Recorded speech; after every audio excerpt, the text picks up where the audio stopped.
Do you want to learn how to cut a perfect pattern without a computer? Then let's get into it. First, you want to measure your window diagonally just to make sure that you don't come up short whenever you pull your film.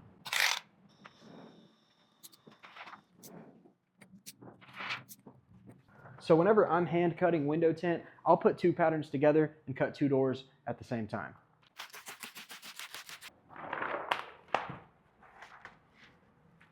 First, you want to set both pieces of film facing the same way against the glass. Then you want to spray your top piece and flip it over. So when I have two straight edges on both pieces of film, I like to line my straight edge up here. Now I take my film and I go set it on the car. So in some cases, these bottom edges are straight across, and at that point you can line your straight edge up along the bottom, and that can keep you from making an extra cut. In this case, I'm still going to have to cut about half of the bottom edge here because this one's curved. I'll start by tacking my pattern here so it doesn't move whenever I'm trying to make my first initial cut.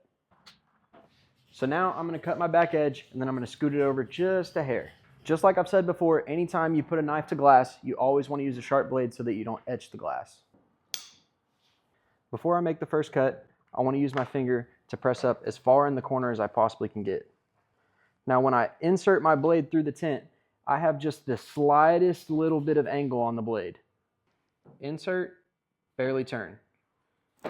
This is going to make sure that this edge of my knife sits up against the molding and keeps me on track so that one, I can get a straight cut, and two, so that I don't dig into the molding here.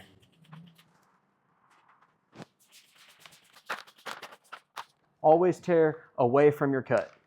Now I'm going to scoot the pattern over just a little bit. I like to line it up right here along this hard edge. Same thing as the other side. I'm going to run my finger up to the very top of the corner and insert my knife, tilt it just a little bit, and cut all the way down this edge. Now it's time to cut our bottom edge.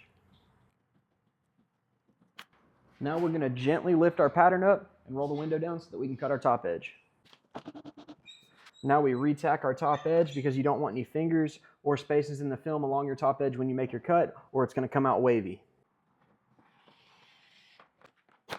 Remember, tear away from your cut.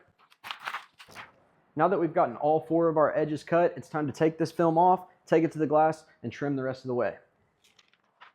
Now when you're first learning how to cut window tint, I always recommend using a straight edge to finish your pattern out, just to make sure that it's precise.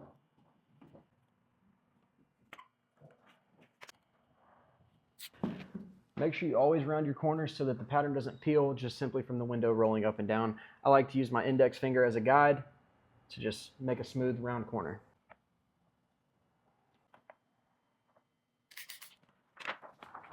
So since I cut two patterns at the same time, I have one for this side and one for the other side. Like I said, if you're learning how to cut window tint, I recommend just using one pattern at a time, just because if you mess up, you're only messing up one piece of film, not two.